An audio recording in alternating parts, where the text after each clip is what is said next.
Okay. Attendees are coming.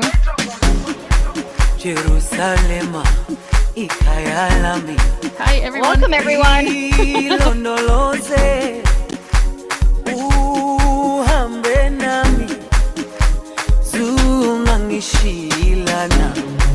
Jerusalema ikayalami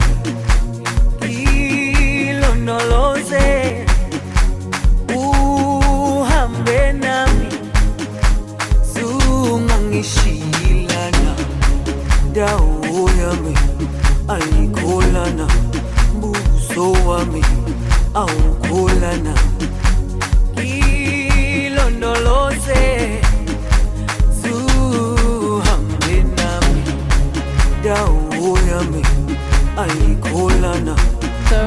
So we have all attendees and streaming is live. So over to you, Elodie.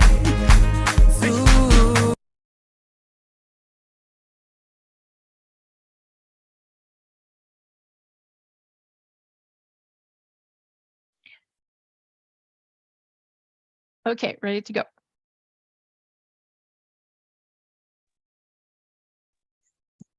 All right, welcome everyone for this second cohort of the webinar.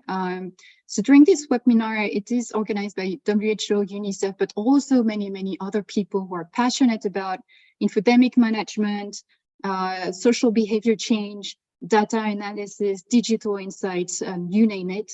And basically, today, it is a little bit different from the webinar if you attended it last week, because here it's really a more advanced conversation about certain key topics when it comes to infodemic management. So we are really fortunate today to have a very rich and diverse panel of speakers. And we're going to introduce them very briefly, but I just wanted to really give you a warm welcome to this webinar, just to specify that it is going to be 90 minutes. So make yourself comfortable, take your, have a cup of coffee, a glass of, it's a little bit early, probably from my side for wine, but take any beverage that will make you feel comfortable and stay with us for 90 minutes. And basically, I think that Sandra Machiri, who is online with me, Sandra will be the Slido master. So if you're not very familiar with Slido yet, this is basically the platform where you can ask your questions, add your comments, say whatever you have in your mind related to the different speeches and to the topic that we are going to cover today. So Sandra, over to you for some warm-up questions. Thank you, Elodie. Welcome, everyone. Welcome to our webinar this afternoon or morning, wherever you're logging in from. So we're going to be using Slido today, and we are kindly asking you to check into slido.com on the web, and you type in hashtag Infodemic. This is where you can send in your questions and you can get responses. And our first question today is, we want to know which country you're connecting from. So we'll give you a few seconds for everyone to log in, and we'll be able to share and see where everyone's logging in from. I see we have the UK, we have Kenya. Please continue to log in and continue to be logged on throughout the session, because this is the platform that we're going to be using for our questions. We have the Philippines in the house, India, Brazil, Canada, Cameroon. All corners of the world are represented, and thank you so much for coming in this afternoon. It's afternoon for us in Geneva. Continue to log on. South Africa is here as well, Sweden. This is exciting.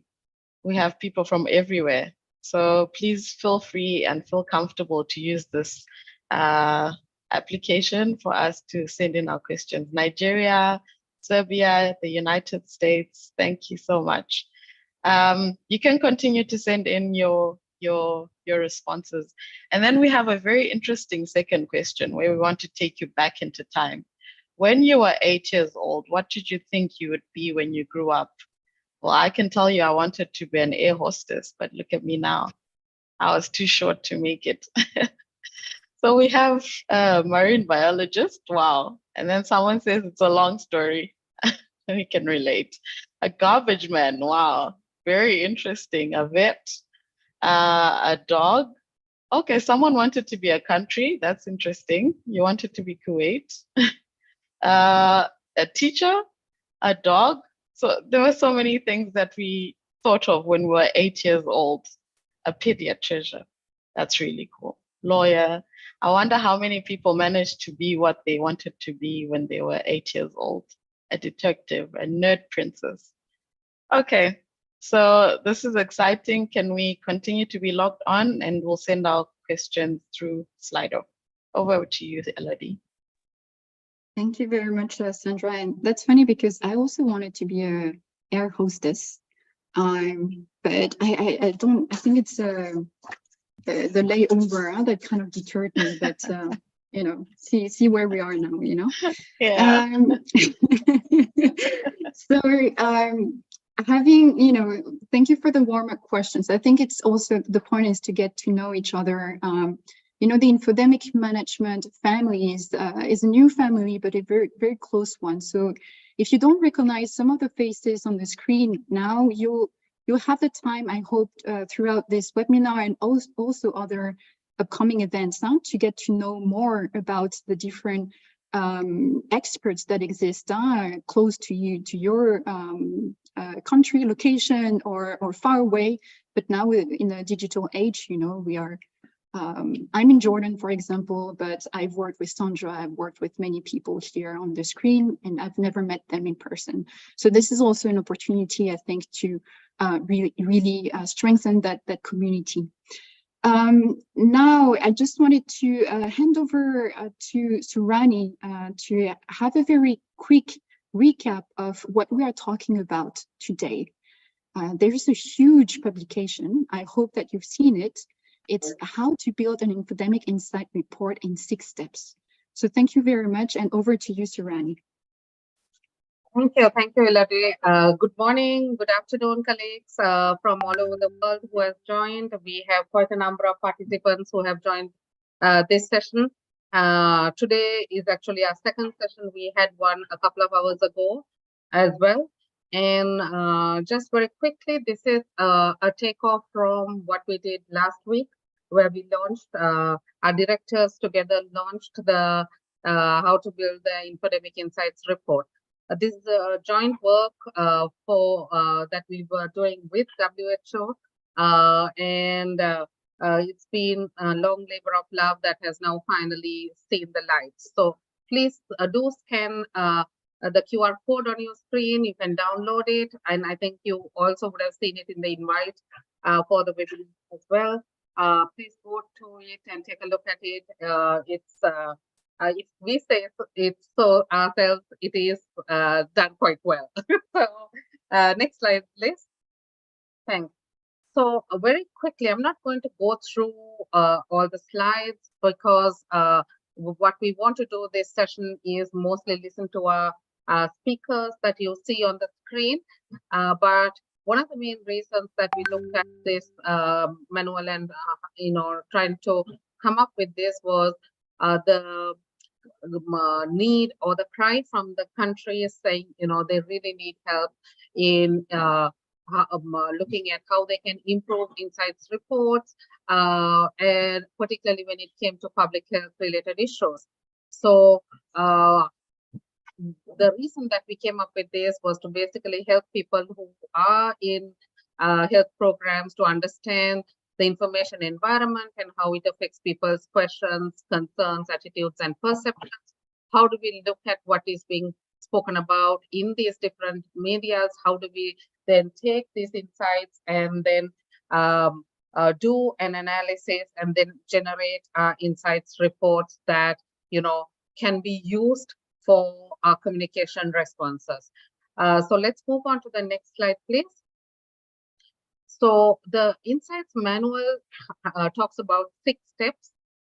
We tried to make sure that we don't go overboard in the steps, but we really looked at trying to see how do we concise what you can do in the field into these 6 steps.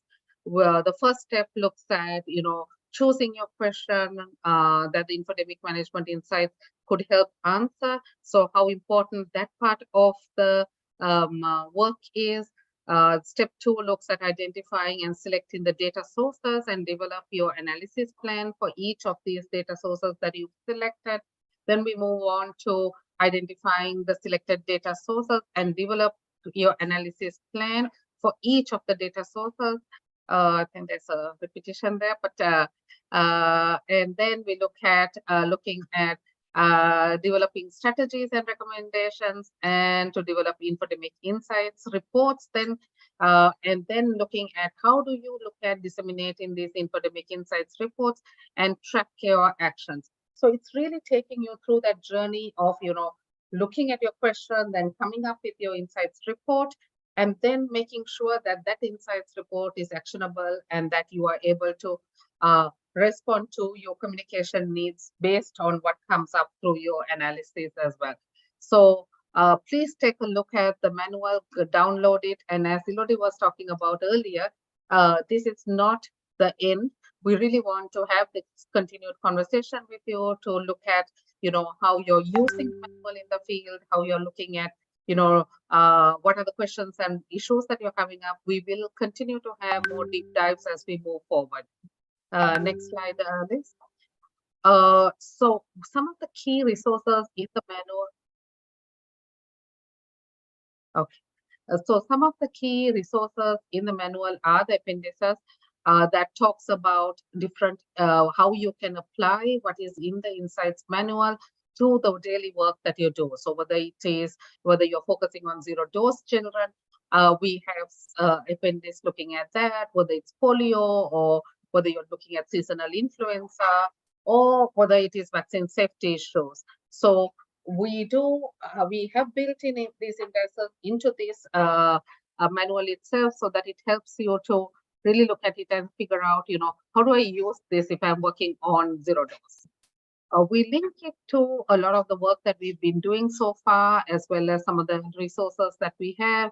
We have the WHO e-learning courses on infodemic management. We also have the Digital Media for Health Outcomes course that is done jointly by Yale and ourselves and a couple of other key partners. These are resources that are available to you. So please feel free to download. I think the e-learning course, the Digital Media for Health Outcomes, I think we have 6,500 people who have registered for it so far. Since we launched it a couple of months ago, and about 2,000 of them have already completed the course. So really exciting resources. Please list the next slide. So one of the key things is applying the manual to the different situations and the context. The manual is not specific to a particular topic, as I was saying earlier, because it's the characterization of the circulating narratives, questions, and information voice, and their corresponding risks assessments will depend on the health topic that you are talking about. We saw a need in the countries that said, I'm working on nutrition or I'm working on something else. Can I use the same learning to apply to those things? And we said, this is something that extends. So it's basically giving you the skeleton where you then fill it up and figure out where you want to take it. It may be helpful if you're dealing with an emergency or an outbreak, or if you're looking at preparedness and response, or if you're looking at, say, something like, the whole catch up or the measles campaign, or whether you're looking at particular issue. So the manual is like, I think this is something that Liz always talks about, is like a universal cookie baking recipe. So you have the recipe and it then provides you the basic ingredients to process and assemble your cookie, basically. So what you bake is basically what you need. So please do keep in contact with us. Tina and I are always here to answer any questions. We will share with you our contact details as we move forward during this webinar, and then we'll keep on the conversation rolling. We are also in the process of doing a couple of translations of the document, so we don't want to preempt the demand already, but definitely there will be a French version. We're looking at whether we can come up with the Spanish version and maybe something else down the line. But right now, the next step is to get this translated to French so that more of our Francophone countries can also make use of it directly. I think I'm done. Am I not, Elodie? Yes. Thank you. Yes. Tina, Thank you you so want to much. come in very quickly with any gems?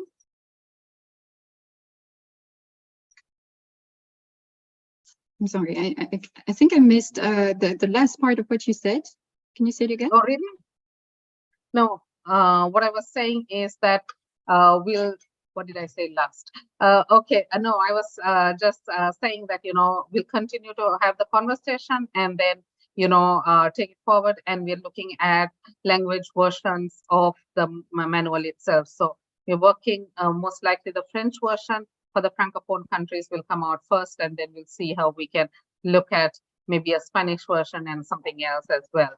Tina, you want to say anything before Elodie continues with the moderation?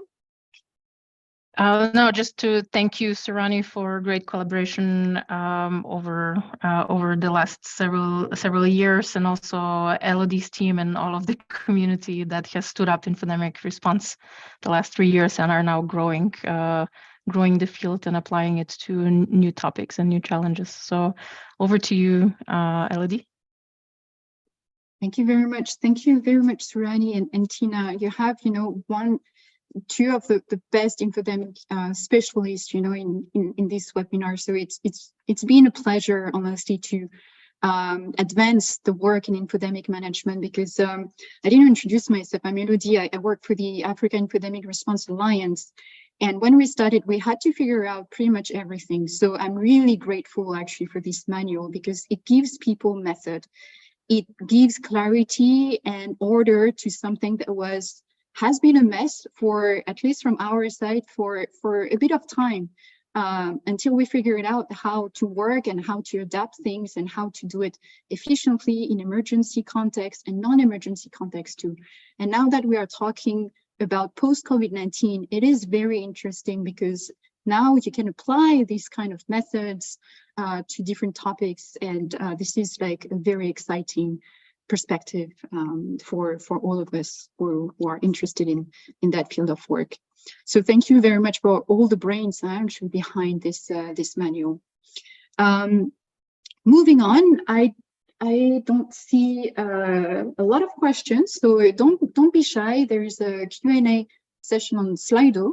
So if you feel like putting your comments or any questions, you can just drop them on Slido, and then we can ask the different speakers after their speech or at the end of the webinar if we have the time. So moving on, we are really going to go into the meat of this webinar. And this webinar is all about experiences. It's all about what we've learned, in infodemic management for the past 2.5 years, 3 years, sometimes 10 years, for those who really were into that before COVID-19. So we have a very great panel, like 5 stars, sorry, not 4 stars, 5 stars panel with us today. And we are actually going to start with Alhassan. So Alhassan is going to talk about the essential skills for infodemic management. And here, we're going to talk about, of course, the technical skills, but also what to do in different situations. And Alhassan will have 10 minutes, about 10 minutes to talk about this. Maybe a few words about you, Alhassan. So Alhassan, you joined WHO, and you're part of Tina's team, and you work on infodemic management. You're really, it's your bread and butter, huh? Like producing infodemic insights, especially on the digital infodemic insights, and you worked a lot on monkeypox. But if you feel that I'm missing something, please add any juicy information that other people may be interested in. Otherwise, over to you for your presentation. You have about 10 minutes.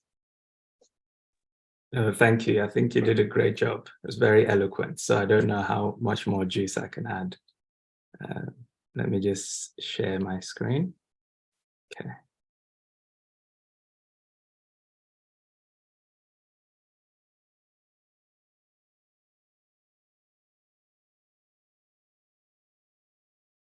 Okay, so I hope everyone can see what I see. So diving straight into it, essential skills for infodemic management. I think infodemic management, such that it is that some of us may be new to infodemic management. Some of us may have made that transition recently. I myself, as was just said, joined this team about a year ago. And so a lot of learning has happened on this journey. And perhaps for those of us who may be newer to this space, or you're making that pivot just now, what's a helpful framework to think about how you can begin to do infodemic management? And I think these are three important steps, I think, that can help begin to frame you in how you approach this. So first and most important, what is your objective? Where are you based? What public health objectives particularly are you trying to achieve? Are you working on a public health program, for example, or are you in emergency response? Are you trying to address a specific health challenge in a particular community? Where might that community be?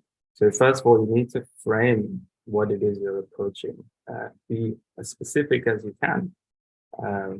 This space is such that when you're trying to look at it, when you're trying to craft your research questions, it can be very broad at times.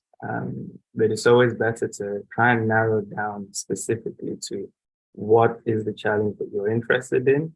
How relevant is it to the community? For example, are you trying to understand the concerns mothers in a specific community or women might have about Ebola infections and how to address those? So do you want to understand these concerns? Are you trying to understand what gaps in information people might have?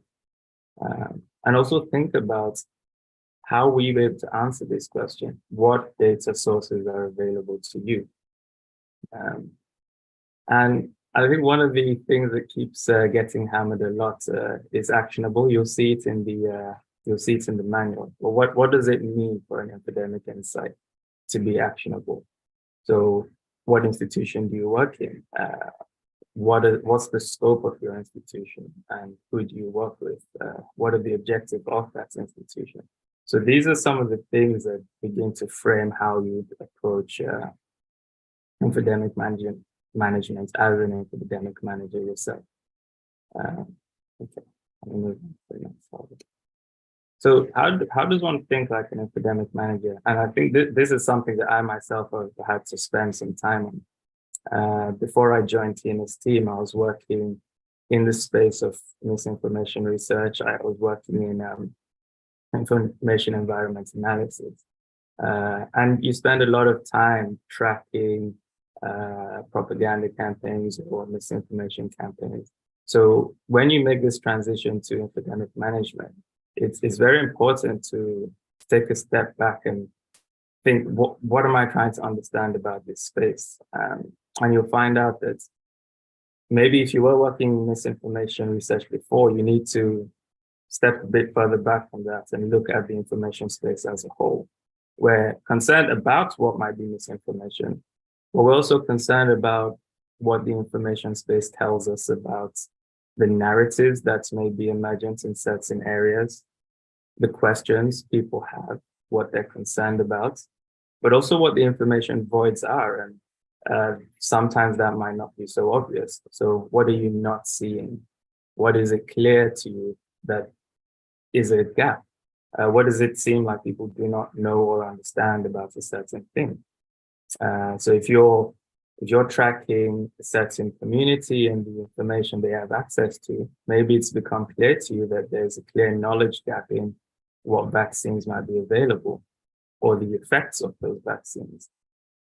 So in making a pivot, for example, to infodemic management, you have to change your thinking a little bit.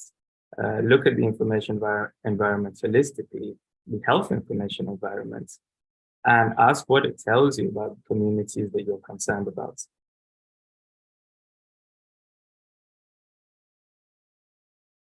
So the information environment itself, I think that this can be something that, depending on how you approach it, can tell you many, many things. And sometimes you can get lost in just the entire space itself.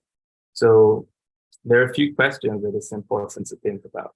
So you're concerned about a particular community in a region, or maybe you're doing global analysis. You're looking at many regions in the world. But we still need to think about, okay, how am I thinking about the platforms that people have access to? Where do people get their information from? If you're at the community level, is radio a significant source of information for many people? Do people share information in WhatsApp groups? And the nature of information now is that things are very malleable. Information moves across platforms. So some of us who have been doing this research for a while, you'll find clips are shared cross-platform. Things are taken from one platform, shared on other platforms. Not everything is text-based. Images, videos, different forms of information go across different platforms. And of course, no one lives in a silo. Individuals are part of communities who share information with each other. And for me, one of the interesting things that emerged is how subjective certain concepts might be. So in the research I did with MPOX, something like trust can manifest itself very differently.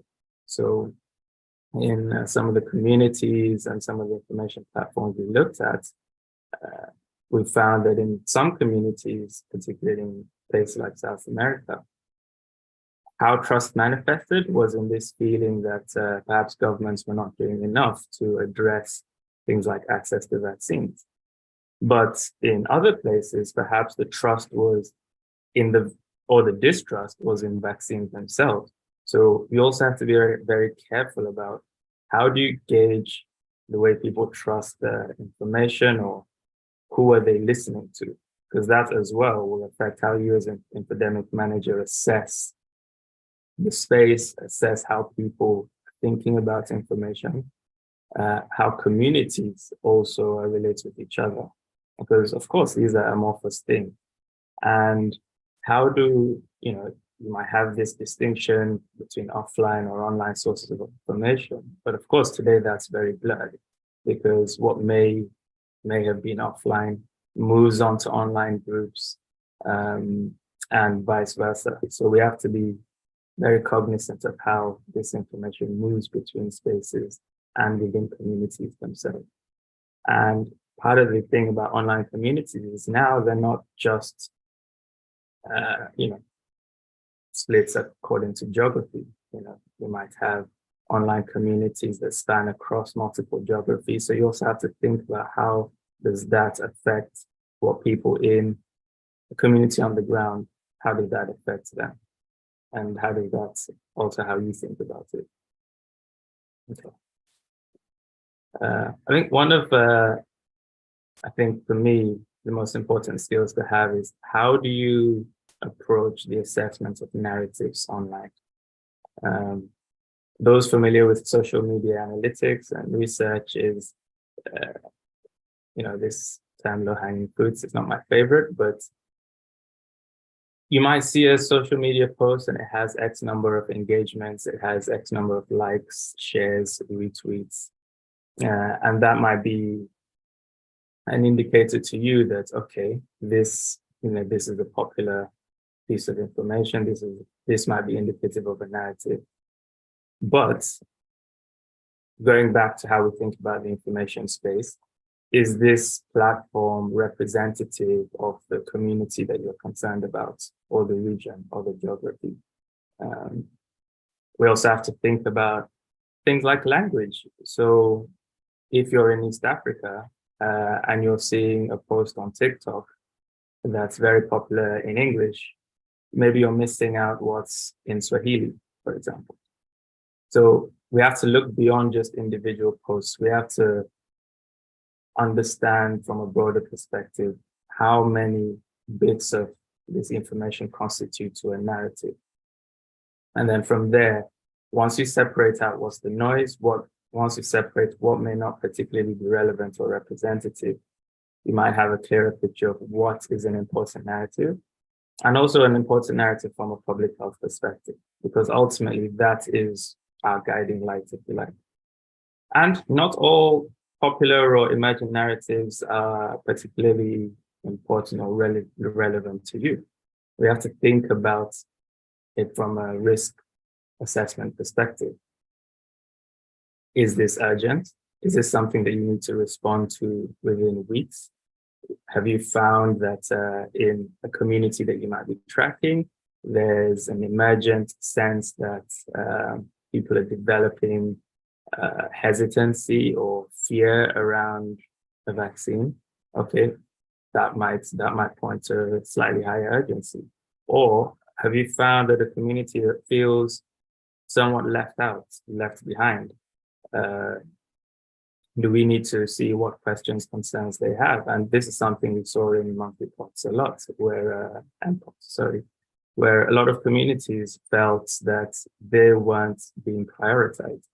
So these might be some of the things that you think about when you're assigning a level of risk to a narrative that you've been able to find out. Let's see, how am I doing for time? If I'm doing okay. You have 1 minute left. Okay, so begin to wrap up. So just lastly, we have to understand the information space is something that's changing and evolving rapidly. If you're thinking about it from a demographic perspective, across the world, younger people may be migrating to different platforms, but they might be expressing themselves on these platforms in a number of languages. So you, as an epidemic manager, one of the most important things is to be light on your feet, to think creatively. Where is information going? Where you can't have a singular sort of fixed idea of how to understand a community in Kenya versus a community in Peru versus a community in Sweden. You have to approach each one with a general framework for, okay, I need to understand what the information environment is, where the health information is, how people think about it, and what concepts might be driving the way they understand information. What is the trust level across these different kinds of contexts and geographies? So I think I'll end there. I hope this was useful. Thank you. Thank you so much, Alhassan, for sharing your experience. It was really very interesting to hear about your journey as a specialist in understanding data, because we are talking a lot about artificial intelligence nowadays, but this human intelligence side is critical to make our work more significant, relevant, and also contextualized, as you said. Like understanding what is going on in Peru, in Kenya, or different parts of the world. One person cannot do it, just one person. It's impossible, but we need this kind of context from different people and this experience also to understand what is dangerous and should be monitored, and what is business as usual. So thank you very much for that. So I don't see many questions in the Q&A. So I think what we are going to do, I see a little bit more now. So I'm going to give, yes. Sorry, I just received a question. I don't know if it came to me. Yes. Via WhatsApp. This is a question I want to keep for you, because it's a really good one. But before we move to that question, people on the call had to answer one question, Sandra, with the Slido, and I don't know if you can project the results of that poll. Okay, for the previous question. So we were asking, what specific skills do you want to learn to become a better infodemic manager? And a lot of you have responded already. Some of you want to learn about social listening, data analysis, tracking metadata, infodemic insights, how to channel different partners to acknowledge the importance of infodemic management, good coordination, applying to crisis management rush, and hopefully the last presentation that we had with Alhassan kind of responded to some of the questions and the needs that we need in terms of trainings. So thank you. Thank you very much, Sandra. And I think like the need also to learn more about some of those skills reflect also the multiple dimensions of infodemic management. And we need all those skills or people with those skills in our team, basically, and to make sense of what we are hearing in community. So now, Alhassan, now that you have a heads up about the very good question, so I'm going to ask you now, how do you balance your own information overload as an analyst or learning about a new health topic if you're not originally from the field of health or medicine?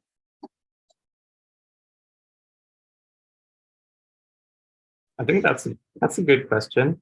I assume even if you're not originally from the field of health or medicine, you may already have been familiar with at least some form of information analysis or data analysis. Perhaps the difficulty might be in transitioning to a whole new space of information. And I think partly some of the principles will hold true.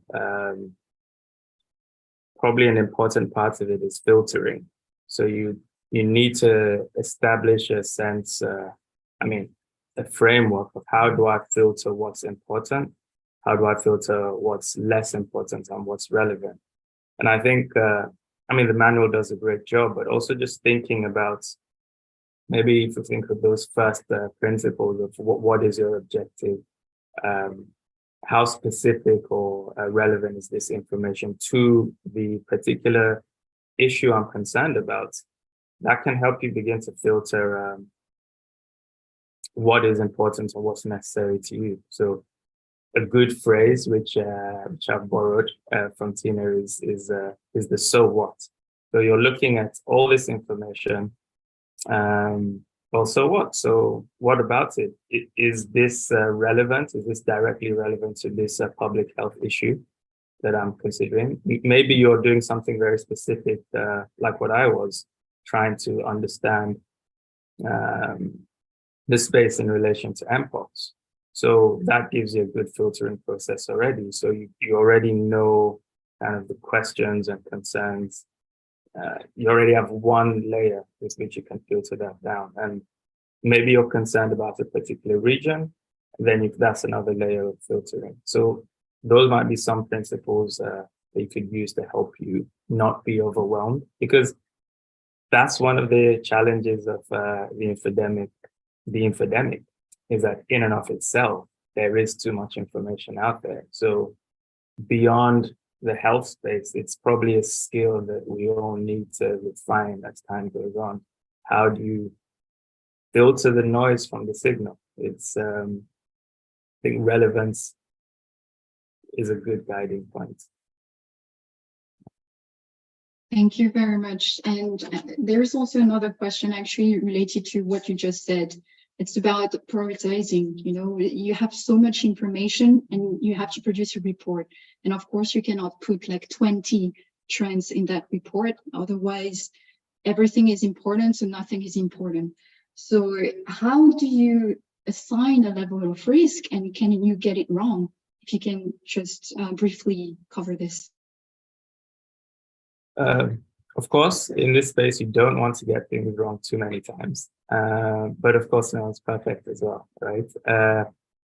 In developing any kind of risk matrix, I think you need to think about what communities or what populations are affected.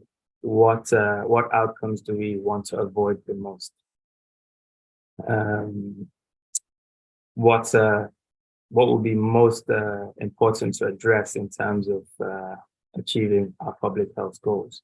So those are a few things that you might want to think about when you're assigning levels of risk. Is the target population, are they, all right, so a practical example might be, if, again, referencing MPOX, if we have particular communities in regions who don't have access to vaccines, and they're mentioning this on message boards, on Twitter, on Facebook, they're highlighting that they found it difficult to get appointments to doctors. Or I think another real life example was in cases of pregnant women feeling concerned about mpox or what the treatments available were. You know, sometimes people just don't know treatments methods available. So these might be questions you hone into where you think, okay, this is a clear challenge. There's a clear impediment in terms of accessing care. So this is something that should be a bit more demanding of my attention. That might be a high level risk that you attach to this narrative. And so the insights that you're gaining or the recommendations that you might give are that we need to seriously think about, you know, maybe that there isn't enough access to care in the community, in these setting communities, and we need to address that immediately. I hope that makes sense. Thank you so much. And I just want also to highlight the fact that there's a chapter in the manual also to guide people what is important, what should be prioritized, and how to prioritize, basically. It really depends on the objective of the report and what you plan to put in place based on the results of your monitoring. All right, thank you so much, Alhassan, for your insights. Sandra, I think you have another question now for the audience before we move to the next speaker. Over to you. Yes, thank you. We keep going back to Slido. And our next question was, what are some advanced analytic approaches you might want to introduce into infodemic management practice? And already some of you have responded. People want analytic skills. They want to know more about data analysis, understanding social media post insights, and the community environment where we're operating in, social behavior change, risk communication. So there's a lot of responses that are coming in, and hopefully our next speaker will speak to some of these. Back to you, Elodie. Thank you very much, Sandra. So our next speaker is Silvia. So I had the pleasure to work with Silvia. It was a blast, but basically Silvia, she's a digital communication officer for UNICEF. And before that, she used to work for the East Africa and Southern Africa region. That's how we met. But she has really a wealth of experience and intelligence in guiding people and also producing advanced analytical reports. So Silvia, over to you just to talk a little bit more about advanced analytics and how do you combine basically different sources of information, because in Africa, for example, offline, what we call offline or community conversation are extremely important too. So over to you. Thanks, Elodie. Thank you. Let me just share my screen and you can let me know if you have any problems viewing my presentation. Let me just open it. Is it okay? Can you see it? Yep, perfect. Awesome, thank you. Yeah, so thank you so much, Elodie and Tina Sorani and the entire team for inviting me. I was asked to talk about advanced analytical approaches to social listening and infodemic insights, and a lot of the work that I'm gonna discuss here is a team effort. You were rightly talking about a community, Elodie, earlier. So it's, I just wanna acknowledge the work that colleagues in the SBC team in AIRA, as well as other teams and partners have done and contributed to this. So before maybe diving into the analytical approaches per se, I just wanted to kind of provide some background and a premise that, in any social listening system, infodemic insight system that you're building, there are some routes and some sort of a baseline that you need to ensure is in place to do the work in a way that is ethical, that it takes into account equity considerations, where you are actually protecting the data that you're collecting. I'm referring mainly not just to digital, but most of my work has been on digital, but also protecting data that you are collecting at community level, and generally having a clarity of why you are doing that kind of work, why you're trying to draw social listening insights, and how does that fit into your organizational mandate. Typically, this is something that's required when you're doing research and you're seeking ethical board approval. You have to show that the data collection is necessary and has a purpose. And so I think that's also important to build that understanding within our organizations and with the communities that we work with. And then, of course, also just general awareness of what the limitations are. If you're somebody like me who worked on digital a lot, you know that, especially in Eastern Southern Africa, for example, you know that only a certain group of the population is well represented on social media. If you're looking at Twitter, that's not necessarily, a representation of the entire society. Many groups are underrepresented in some of the platforms. So you need to be aware of that when you're drawing insights as well. And that's where I think, as you were mentioning, Elodie, the integration with community insights and other types of data really comes in.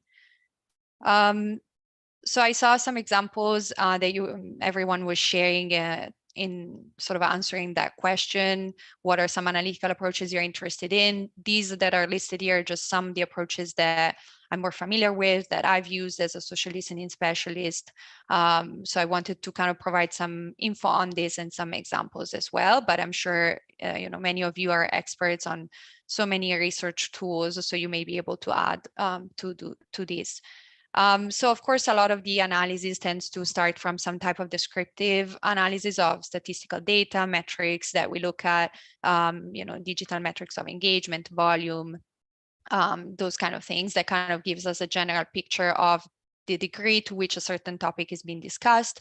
I'm talking specifically about social listening and infodemic insights on digital here. So we get a general sense of, what is the degree to which people are discussing a certain issue. But then we can kind of dive a bit deeper into that by looking, for example, at themes. And this is where you would typically have some type of code book or a taxonomy developed. For example, I know there was a presentation, I think in the previous webinar, about the EARS platform. So that's a really great example of how you can kind of conduct thematic analysis or aid thematic analysis on conversation data for digital platforms. One thing that I wanted to mention here is analysis of information behaviors. This is just something I'm generally interested in as a researcher, but I think it's important to look at not just what people are posting about, what they're discussing, but the type of information behavior they display around a certain issue, right? So depending on the metrics you're looking at, you can look at engagement, you can look at views, you can look at people sharing the content within their networks. Those are very different kinds of actions. And they're all sort of the result of some type of information need. And so, for example, if you're trying to evaluate the success of a campaign that's related to mental health, or you're trying to look at conversations around mental health, you may perhaps, and just as an example, you may see a lower engagement, but that could be also just a result of stigma around mental health issues, so people may be viewing the content, consuming the content in other ways, but maybe they're not engaging directly with it. They're not sharing it as much because they don't feel so comfortable sharing that on social media publicly where people that they know are going to see it. And so there you need to think about what other metrics should I look at so that I can kind of really gain a sense of what's going on. Other types of analysis, content analysis, we all look at how many times certain keywords appear, how many times are we seeing certain hashtags, this kind of analysis.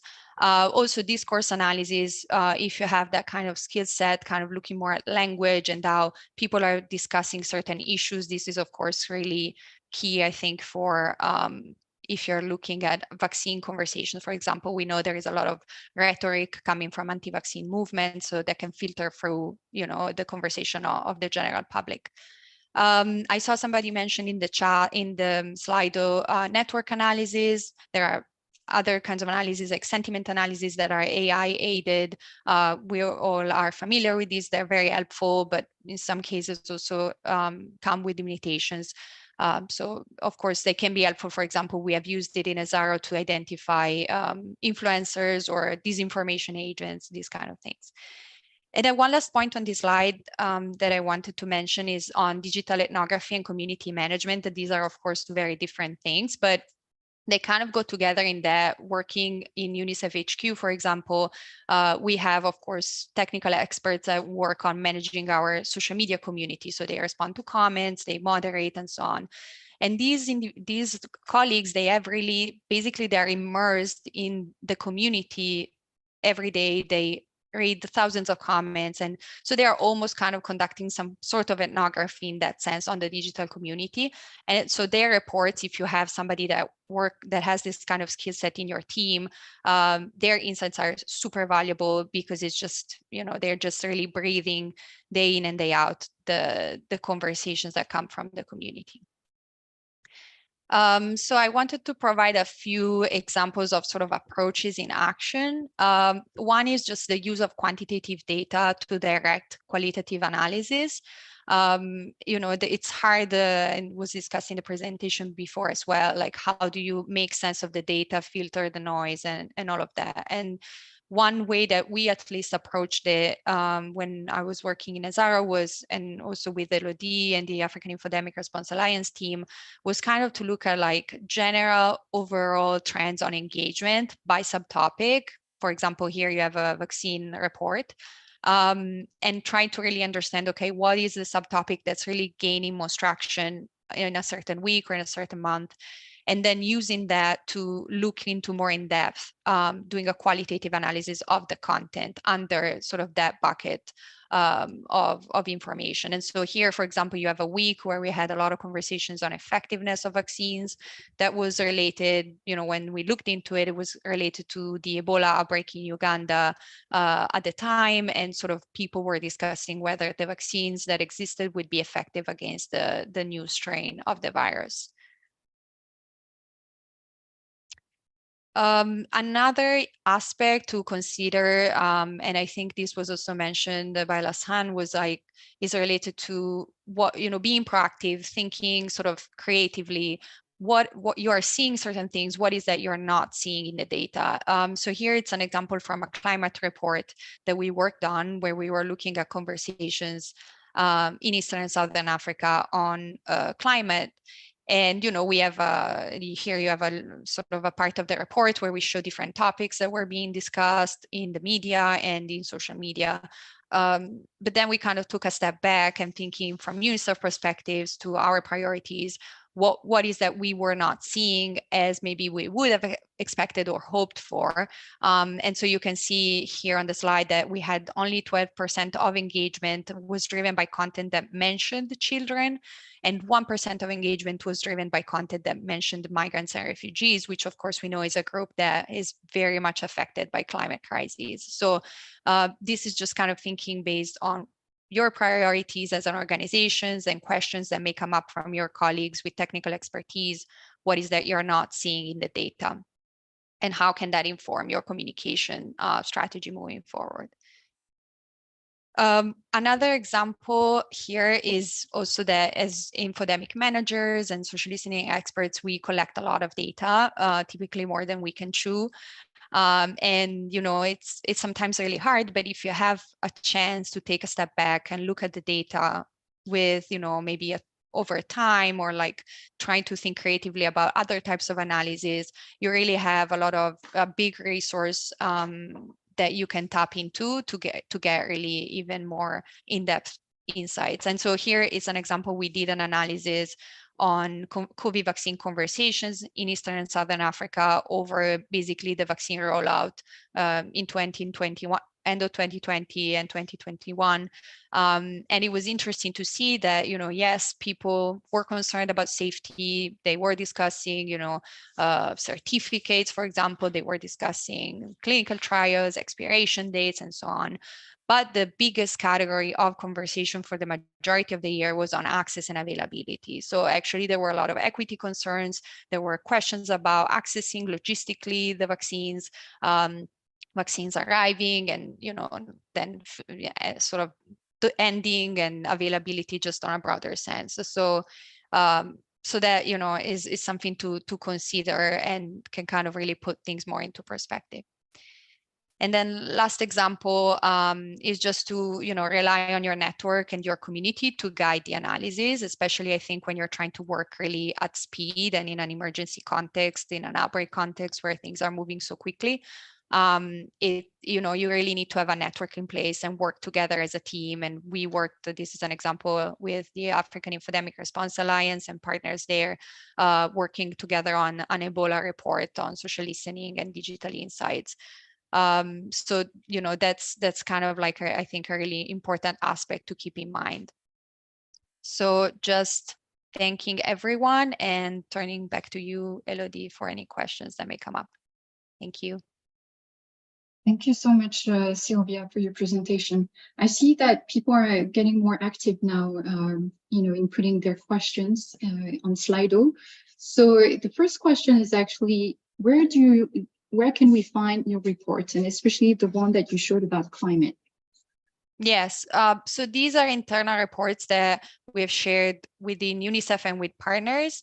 So they are accessible in some way. I have to check where the climate report, if there is a platform. I know the vaccine report have been hosted by the RCC working group on their site, but I'll double check, and I put my email in the slides that are going to be shared, so you can feel free to email me. I can share it with you via email as well. Thank you. Yeah, there were a couple of questions of people, really wanting to access to your report. So thank you for that. And I think a very quick question for a quick answer, if you can. It's basically in countries where internet access is not the main way of communicating, how do you put your digital results into perspective, like online versus offline? Yeah, that's a great question, and something we definitely have struggled with and worked on a lot. But, in our case, in SR, we really worked with the working group, the RCC working group and AIRA, to combine our digital insights with the community feedback mechanism in that case, where they were collecting inputs from community members across the region. And so we would typically meet on a monthly basis to discuss insights from our end, and as well as from the community insights end, and really trying to triangulate there. We tried also a few different approaches, Elodie, like more of Delphi sort of approach to try to find common themes and consensus around the priorities. There may be other approaches that are creative as well you can try, but yeah, typically I would say there is no substitute for meeting with the network and having a strong network and exchanging information quickly as well. Exactly. Yeah. Thank you, Silvia. And I think one of the key steps that is explained in the manual is to understand the information ecosystem, where people communicate, basically, because this is where you're going to focus a lot and where you're going to give more weight also to the conversations. So I think this is one of the key steps before we, because some people are concerned over the high interest on social digital listening versus the offline. But I think understanding where the conversation is happening, especially the health one, is one of the first steps to do before we invest too much into a tool or invest resources into something. Thank you so much, Silvia. Now, before we move to our next speaker, Sandra, I think that people are getting used to you now. Can you project, please, the results of the next question on Slido? Okay, we're excited. There are a lot of responses coming in. So our question was, how might you better investigate how an infodemic is impacting a vulnerable population? This is very important. And we're seeing that some of you are saying we can use qualitative approaches, establish social listening and reception channels, evaluate the impact, talking to that population to listen to their concerns, conducting FGDs, it's more on social listening, and others have gone deep down into actually giving us specific data collection methods that they can use. Understanding people with disability, particularly the deaf, the blind, and the deaf-blind, very important. So I hope the next presenter will also speak to this. Thank you. Thank you very much, Sandra. So now moving on to our next speaker, So our next speaker is Chris Voegeli. He's the Acting Inaccurate Health Information Mitigation Lead for US CDC. I hope I got your title right. So Chris, it's a pleasure to have you. And your speech, it's basically going to focus a lot on equity considerations, because, you know, whether it's online or offline, it's only snapshots of the conversations. So it's very important also to understand who is talking and how to reach also those that we cannot hear on social media or during focus group discussions with communities. So over to you, Chris. Indeed, and I have no slides, so you're going to have to look at my ugly mug for a bit. But you know, I probably don't have to tell this group that equity is not equality, right? That you really need to be intentional with your passion, with your interests, but also your time and resources. You got to put that behind your commitment to equity. You know, often in this space, one thing that folks talk about is, you know, having somebody that represents the community on the team, or doing the analysis, or somebody that speaks the language. In the US, that's especially difficult because last I read, there's estimated to be between 350 and 20 languages spoken. I would love to have a team of 350 people, but that's just not where Infodemic management is with funding. And I always have concerns about even just having one person review the data, the language, the words being used.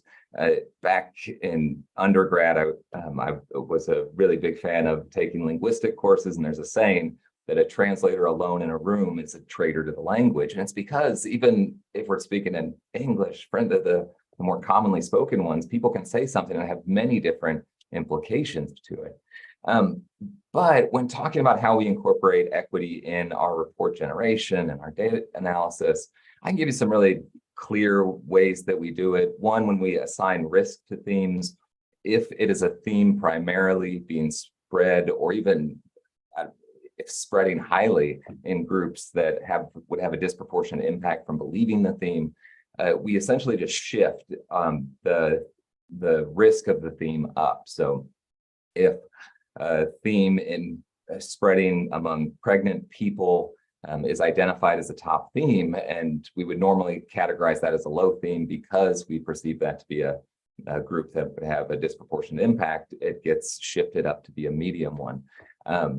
But additionally, we try to be mindful about looking at stigma around an issue, how the perpetuation or the spreading of a belief contributes to stigma. We saw this a lot when we did a report for the Ukraine response, seeing how the people in the countries around it were talking about the migrants or the refugees coming through, and being very particular about highlighting that in a way that was respectful. And this is kind of where it gets dicey. You know, does the language we use when writing reports discount people's concerns or contribute to the stigma?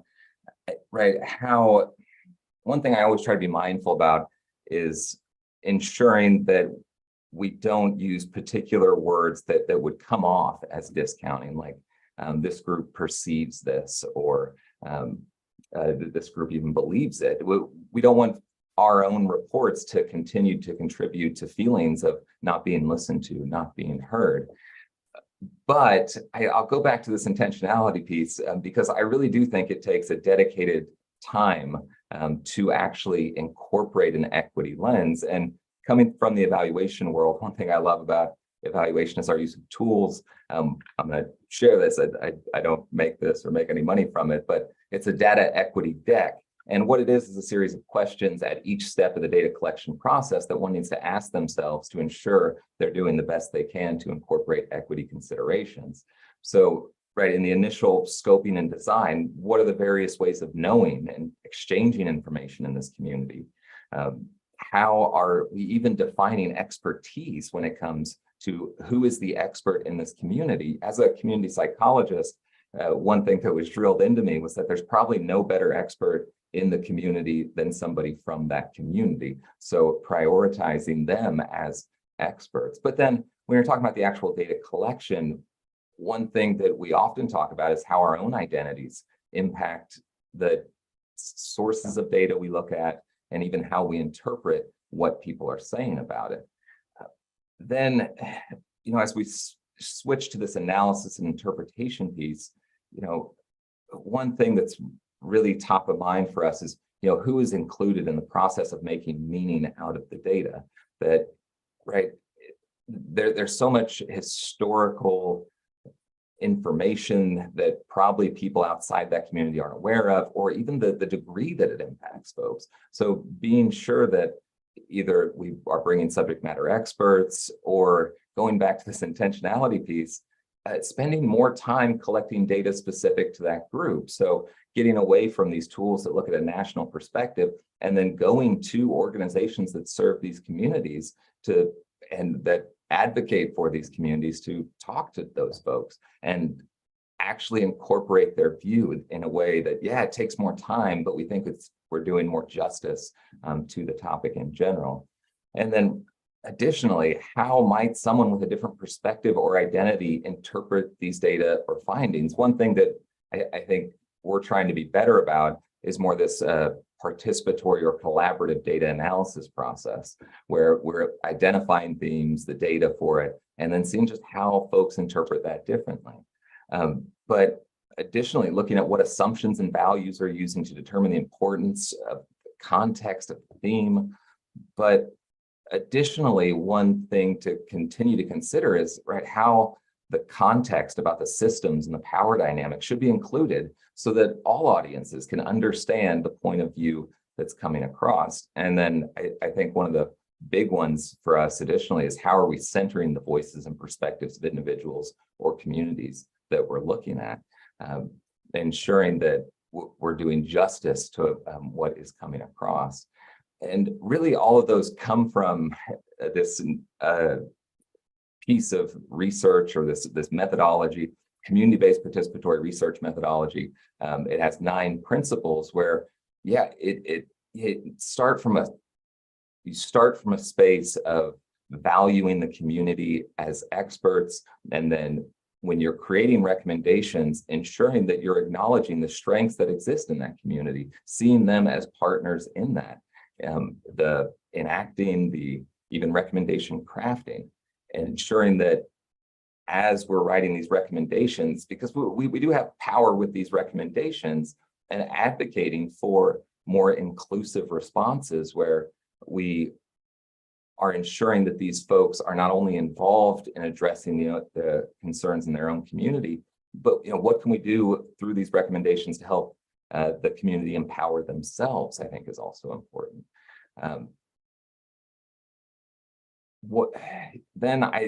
I'll focus on this equitable language piece as well, that, right, equitable language in our reports doesn't mean just using or avoiding particular words, but really paying attention to whom we write about, how we tell their stories, whose points of views are included and whose are absent. And one thing I struggle with is always trying to be true to these questions, concerns that folks have, because it works both ways, right?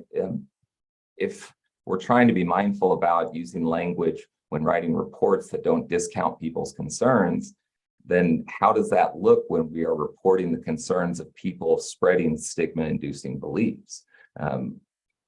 We're trying to be mindful of really not discounting anybody's views. I think a lot of us are qualitative researchers here, and one of the principles in research is that really any viewpoint is valid because it's their view, right? It's their perspective.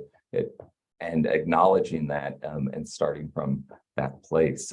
Additionally, I always recommend Peggy McIntosh's book, Unpacking Your Hidden Knapsack, especially when working with so many diverse communities, looking at, right, how those preconceived notions that you have, that you're bringing, that your team are bringing, might impact everything you do, from how you refer to groups, how you center their voice, and then even how you create recommendations. So a lot of different ways to do it. And I think especially, we're just finishing up a report on pre-exposure prophylaxis, right, the drug to prevent the acquisition or getting HIV, which is for the LGBT community. And I think that's a good example of this, where it's taken a lot longer than any of our reports because we usually don't do key informant interviews, do our own surveys, do focus groups, but that's where we felt the need, where we felt there was a need to go with it. Yeah, it takes more time, it takes more effort, but I really think it's probably the best way forward to ensure we're, like I keep saying, doing justice to that community. And I'll stop there. That was a long ramble. Hope it was helpful.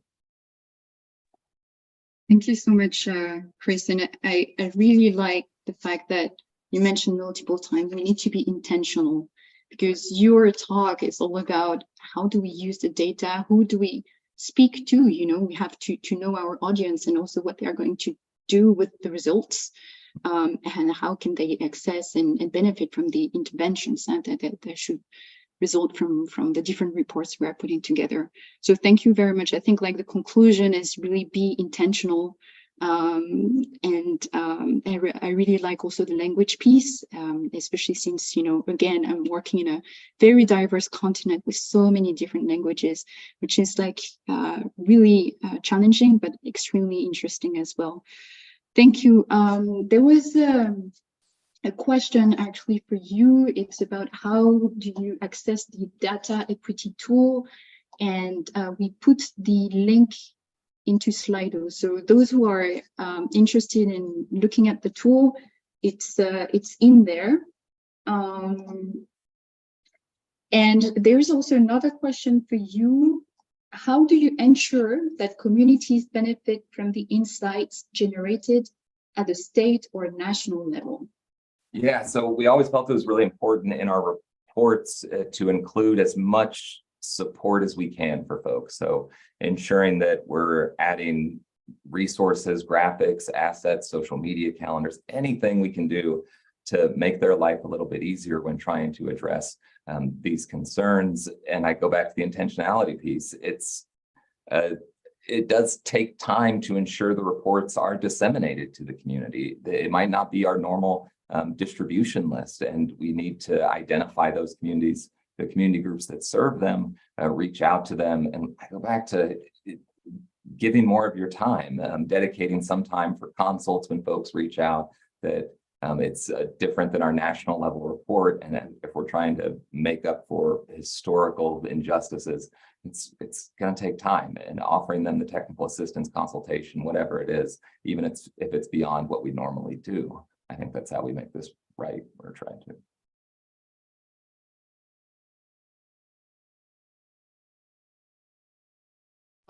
Trying to unmute myself. You left me speechless, huh? It seems. But no, but thank you very much for your insights. And since we have also a lot of French speakers, it seems, on this webinar, I think, you know, even English and French, translating things into French is actually not that easy. But we are all trying to make an effort. And again, the manual, for example, will be, we're working on translating it into different languages. So then, you know, it can be used by people who work in different languages as well. But yeah, it is key. Thank you so much again. Now, before we move to our last speaker, Sandra, do you have one last question for everyone? Yes, the very last question on Slido, and I'm happy that a lot of people have been active on Slido. So what are some types of partners that you don't yet work with that you want to engage for infodemic management activities? And you've already sent in your responses. People want to work with women's organizations, churches, influencers, big data analysts, regional health management, social media influencers, ethical hackers. Oh, wow, interesting. Okay, so we have a lot of responses, and I'm hoping Stefan will also speak to some of these. Over.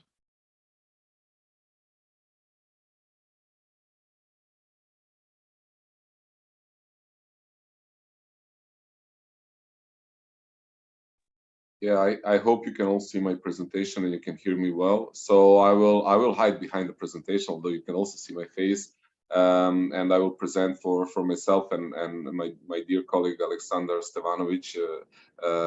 Sometimes my wife calls us a power couple also, because we've been working in infodemic management together in Serbia and our region for some time, but she kind of makes fun of us. But yeah, so first I'm going to share with you something that we are trying to promote a bit, that in the 19th century, we had a few infodemic managers in Serbia and Yugoslavia later on, and the problem that they identified is that the audience is very prone to believing in misinformation and making decisions based on misinformation.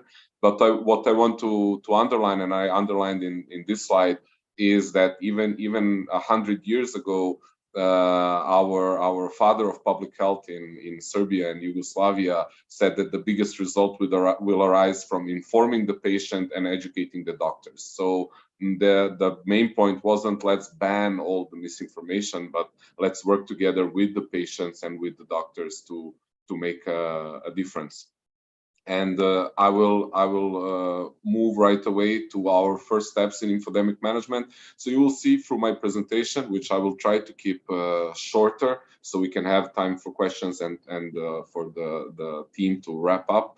I will talk about partnerships. First, on how to even start building your infodemic management expertise, which was our situation, because we started from zero in infodemic management in Serbia.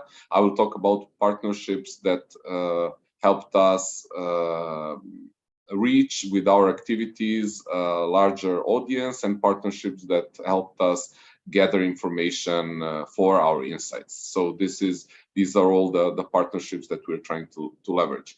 So when I talk about our first steps, I must underline that the biggest partnerships, and this partnership is alive today, of course, is that with the World Health Organization and the infodemic management team at the central level, at the headquarters level. For me, and I think for infodemic management in our country, the biggest difference was made by not having just one person who deals with this, but by creating a team.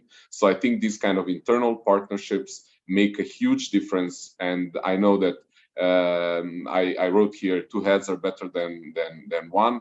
It's also more fun to work in a group with like-minded people. But also at some points, you know, when one person becomes negative and says, well, this isn't going well, then the other one takes over. And this is what I think one of the most important partnerships for us was, you know, building a team that could work together. And we got the support from our institutions. And I think that's also like the most important central circle of partners that you need to have to be able to do anything.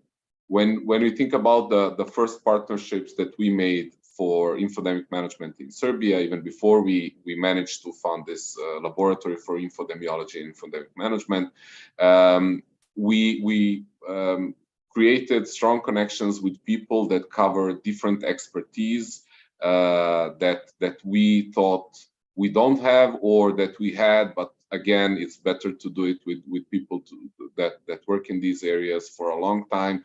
So a lot of the names that I recognize from the participant list are people that I know from our infodemic management courses and workshops and events. And you remember the elephant, and you know, how do you see infodemic management, or why we talk about unicorns, how it's difficult to have these different expertise.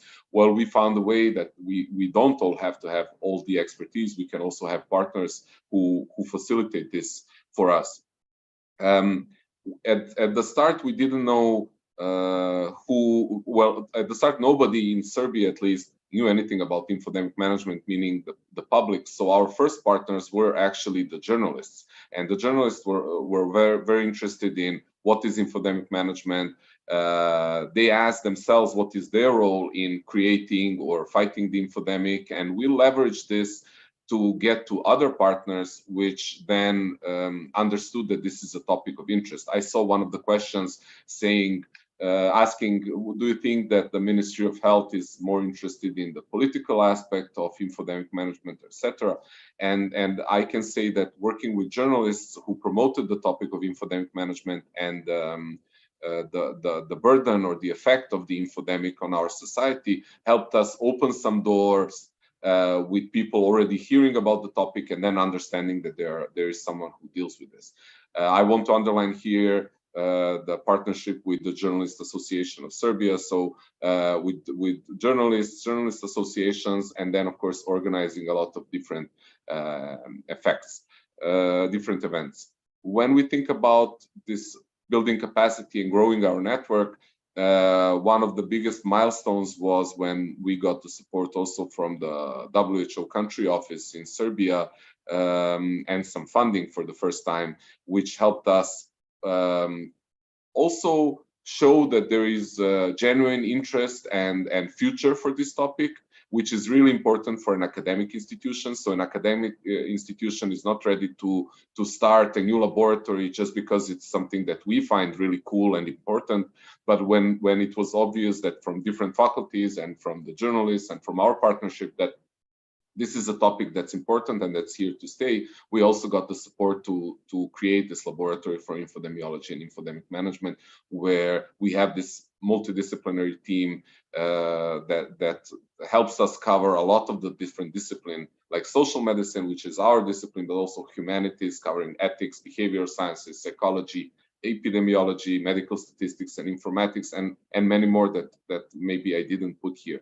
And it also helped us start creating our own social listening report, which was important for some institutions, that they see a product of our work, so that it's not all talk, but also there is a product, and that it's an actionable product. And thinking about what the actions can be, well, it depends on the different situations that we had.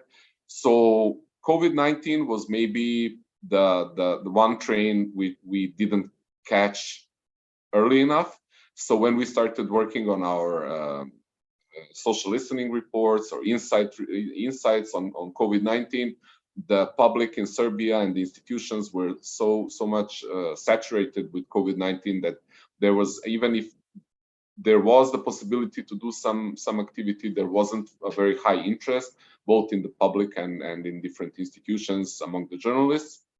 But where we kind of tried to develop our trade or improve our trade were other emergencies such as Mpox, where for the first time we tried to get in front of the train, and we got ran over by the train.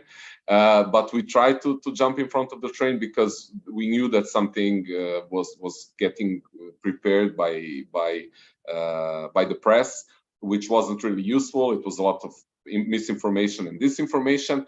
But it's the first time where we actually managed to get a link to a WHO Mpox report into an article which talked about something which we tried to prevent. And it was okay because it said, well, if you want real and accurate information, WHO provides that with this link. And this was published in a very, very visible official media outlet. Then we had several emergencies, of which I just want to underline one where our partnerships and our work really paid off, which was a big ammonia spill in a town in southern Serbia, where we managed in 24 hours of the spill to identify potential misinformation and, more importantly, information gaps, to work with our partnerships, our partners such as the Serbian Society of Toxicology and the National Poison Control Center, to get the right information in a format that would be acceptable for the audience, and then also to inform our biggest stakeholders such as the Ministry of Health and the Institute of Public Health about our product, which was an insights report or a social listening report, plus answers to the most common questions from a reliable source, which resulted in them publishing this information on their websites, where finally we were able to do something to catch the train while it was arriving to the station and to do something useful. And again, I would like to underline that through these activities and through these partnerships, we managed to create new partnerships, such as the Red Cross of Serbia. We worked with the Institute of Artificial Intelligence, where there is also a lot of interest in infodemic management. So all of these activities helped us create partnerships and amplify the impact of the work that we do. And I hope this is going to continue. So thank you very much for your time, and I'm ready to answer any questions. Thank you so much, Stefan, for sharing your experience here. Very, very insightful. There is the question, actually, because since you have so much experience with different profiles, and especially scientific profiles, but the audience can be also journalists. It can be people who don't know much about medicine and science. So how do you translate those insights, the science concept, to non-medical, non-scientific people? Over.